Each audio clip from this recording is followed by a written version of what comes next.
ত্রয়োদশ জাতীয় সংসদের উদ্বোধনী অধিবেশনে রাষ্ট্রপতির ভাষণ কোনো নিছক আনুষ্ঠানিকতা ছিল না।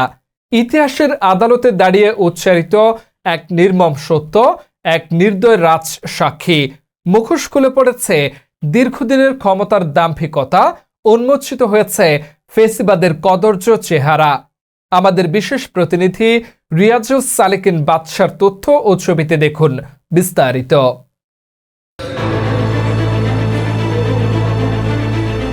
রাষ্ট্রপতির বক্তব্যের প্রতিটি শব্দ রাজনৈতিক দলিল স্পষ্ট হয়ে উঠছে।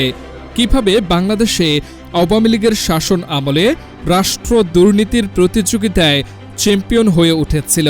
দখলদারিত্ব দলীয়করণে রাষ্ট্রকে পরিণত করা হয়েছিল রাজনৈতিক বলয়ের যন্ত্রে।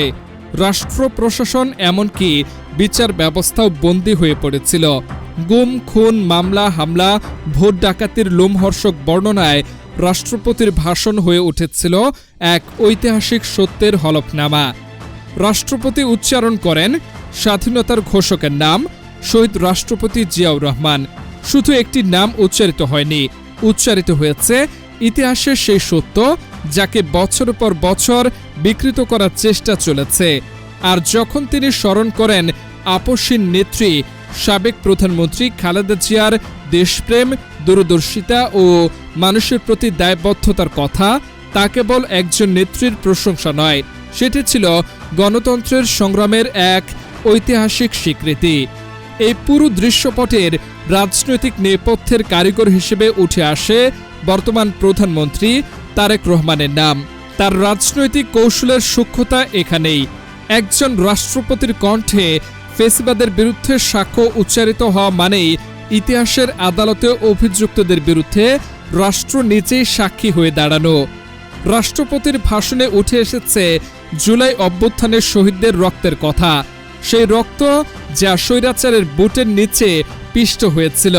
শেষ পর্যন্ত সেই রক্তই ফেসিবাদের প্রসাদ কাঁপিয়ে দিয়েছে। সত্যের মুখোমুখি দাঁড়ানোর সাহস সবার থাকে না, তাই যারা ওয়াক আউট করেছে তারা আসলে সংসদ কক্ষ থেকে বের হয়নি, ইতিহাসের আদালত থেকে পালিয়েছে। সত্যের সামনে মিথ্যার মুখোশ টিকে থাকে না। রাষ্ট্রপতি একজন মুক্তিযোদ্ধার সামনে দাঁড়িয়ে মিথ্যার রাজনীতি বেশিদিন টিকে থাকতে পারে না। আজকের সংসদের প্রথম অধিবেশন আসলে একটি রাজনৈতিক মাইলফলক।